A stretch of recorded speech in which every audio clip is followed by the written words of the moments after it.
सियावर रामचंद्र की जय, रघुपति रामचंद्र की जय।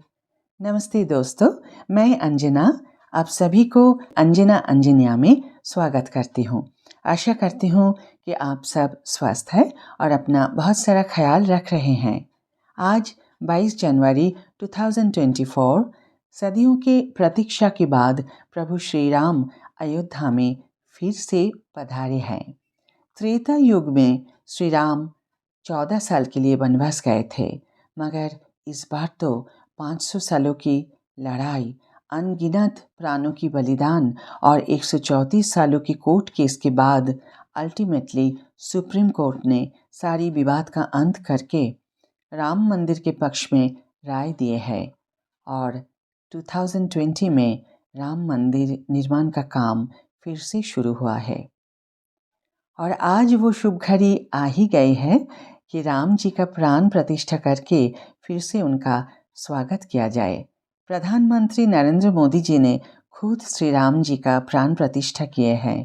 फिर उन्होंने देशवासियों को बहुत सारा बधाई दिए हैं और सबके साथ एक सौगंध भी लिए हैं कि भारत का विकास के लिए जो करेंगे सब अच्छा ही करेंगे, सब मिलके राम नाम करेंगे और देश के विकास के लिए आगे बढ़ेंगे, देश को आगे लेकर जाएंगे। उसका कुछ झलक मैं आपको दिखाना चाहती हूँ। हमारे राम आ गए हैं। इस शुभ घड़ी की आप सभी को, समस्त देशवासियों को बहुत बहुत बधाई। हमारे रामलला अब टेंट में नहीं रहेंगे, अब इस दिव्य मंदिर में रहेंगे। मेरा पक्का विश्वास है, अपार श्रद्धा है कि जो घटित हुआ है इसकी अनुभूति देश के, विश्व के कोने कोने में राम भक्तों को हो रही होगी। ये पल पवित्रतम है। ये माहौल, ये वातावरण, ये ऊर्जा, ये घड़ी प्रभु श्री राम का हम सब पर आशीर्वाद है। 22 जनवरी 2024 का ये सूरज एक अद्भुत आभा लेकर आया है। 22 जनवरी 2024 ये कैलेंडर पर लिखी एक तारीख नहीं, ये एक नए काल चक्र का उद्गम है। राम मंदिर के भूमि पूजन के बाद से प्रतिदिन पूरे देश में उमंग और उत्साह बढ़ता ही जा रहा है। निर्माण कार्य देख देशवासियों में हर दिन एक नया विश्वास पैदा हो रहा था। आज हमें सदियों के उस धैर्य की धरोहर मिली है। आज हमें श्री राम का मंदिर मिला है। गुलामी की मानसिकता को तोड़कर उठ खड़ा हो राष्ट्र, अतीत के हर दंश से हौसला लेता हुआ राष्ट्र ऐसे ही नव इतिहास का सृजन करता है। आज से 1000 साल बाद भी लोग आज की इस तारीख की, आज के इस पल की चर्चा करेंगे। और ये कितनी बड़ी राम कृपा है कि हम सब इस पल को जी रहे हैं इसे साक्षात घटित होते देख रहे हैं। साथियों, हम सब जानते हैं कि जहां राम का काम होता है वहां पवन पुत्र हनुमान अवश्य विराजमान होते हैं। इसलिए मैं राम भक्त हनुमान और हनुमान गढ़ी को भी प्रणाम करता हूं। मैं माता जानकी, लक्ष्मण जी, भरत, शत्रुघ्न सबको नमन करता हूं। मैं पावन अयोध्यापुरी और पावन सरयू को भी प्रणाम करता हूं। मैं इस पल दैवीय अनुभव कर रहा हूं कि जिनके आशीर्वाद से ये महान कार्य पूरा हुआ है। मैं आज प्रभु श्री राम से क्षमा याचना भी करता हूं। हमारे पुरुषार्थ, हमारे त्याग, तपस्या में कुछ तो कमी रह गई होगी। हम इतनी सदियों तक ये कार्य कर नहीं पाए। आज वो कमी पूरी हुई है। मुझे विश्वास है प्रभु राम आज हमें अवश्य क्षमा करेंगे। मेरे प्यारे देशवासियों, त्रेता में राम आगमन पर पूज्य संत तुलसीदास जी ने लिखा है, प्रभु बिलोकी हर से पुरबासी, जनित वियोग विपत्ति समनासी। अर्थात प्रभु का आगमन देकर ही सब अयोध्यावासी, समग्र देशवासी हर्ष से भर गए। लंबे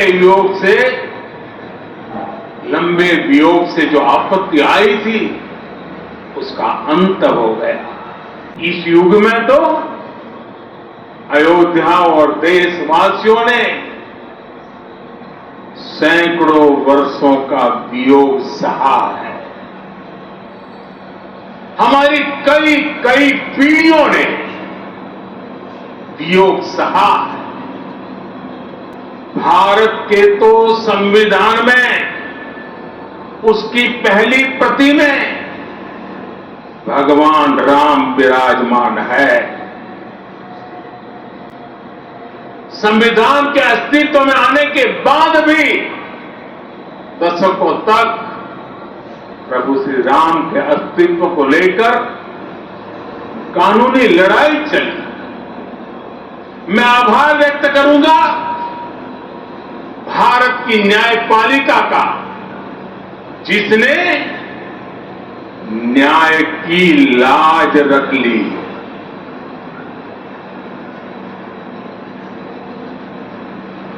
न्याय के पर्याय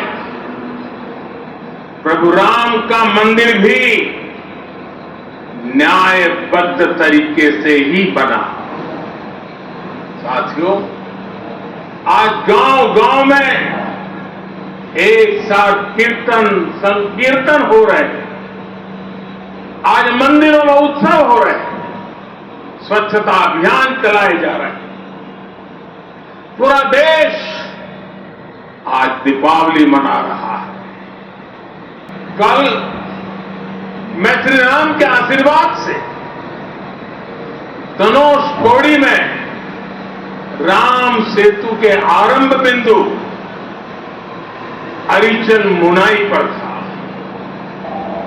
जिस घड़ी प्रभु राम समुद्र पार करने निकले थे, वो एक पल था जिसने काल चक्र को बदला था। उस भावमय पल को महसूस करने का मेरा भी ये विनम्र प्रयास था। वहां पर मैंने पुष्प वंदना की। वहां मेरे भीतर एक विश्वास जगा कि जैसे उस समय काल चक्र बदला था, उसी तरह अब काल चक्र फिर बदलेगा और शुभ दिशा में बढ़ेगा। प्रिय देशवासियों, आज इस ऐतिहासिक समय में देश उन व्यक्तित्वों को भी याद कर रहा है जिनके कार्य और समर्पण की वजह से आज हम ये शुभ दिन देख रहे हैं।